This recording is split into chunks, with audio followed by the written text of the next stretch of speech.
जनसंवाद खबर में आपका स्वागत। ट्रक चालक को मुंशी ने मारी गोली, गंभीर रूप से हुआ घायल। दरअसल मामला ओकरी ओपी के पुरुषोत्तमपुर गांव के समीप का है, जहां बीते देर रात्रि एक ट्रक चालक को कंपनी के मुंशी ने ही गोली मारकर घायल कर दिया, जिसे इलाज को लेकर सदर अस्पताल जहानाबाद में भर्ती कराया गया है। घायल व्यक्ति की पहचान विजय यादव पिता हरिनारायण यादव के रूप में की गई है, जो सकूराबाद थाना क्षेत्र के इस्लामचक गांव का निवासी बताया जा रहा है।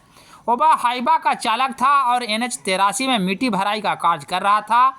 घटना देर रात्रि की है, जिसमें आपसी विवाद में कंपनी के मुंशी के द्वारा इसके पैर में गोली मारी गई है।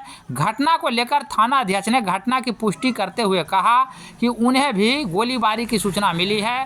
तत्काल पुलिस मामले की जांच कर रही है कि आखिर घटना का कारण क्या है और घटना के लिए हथियार कहां से लाया गया।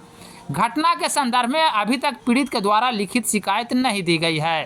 थाना अध्यक्ष ने बताया कि लिखित शिकायत के बाद पुलिस आगे की कार्रवाई करेगी। घटना हुआ, अभी हम लोग खाना खा के निकले थे और मुंशी उधर से आया गोइठावती लेके और यही दौरान चला दिया। कहाँ की मामला? ओकरी किस चीज में काम करते हैं? मिट्टी में ड्राइवर हम लोग। आप लोग ड्राइवर हैं? तो कैसे गोली कैसे लगा? गोली के तो मैं ही को चला दिया था। कौन गोली चलाया है? छोटा वाला छोटा पिस्टल इनका नाम क्या है? इनका नाम क्या है? आप कौन है? अशोक कुमार ड्राइवर। आप कौन लगते हैं?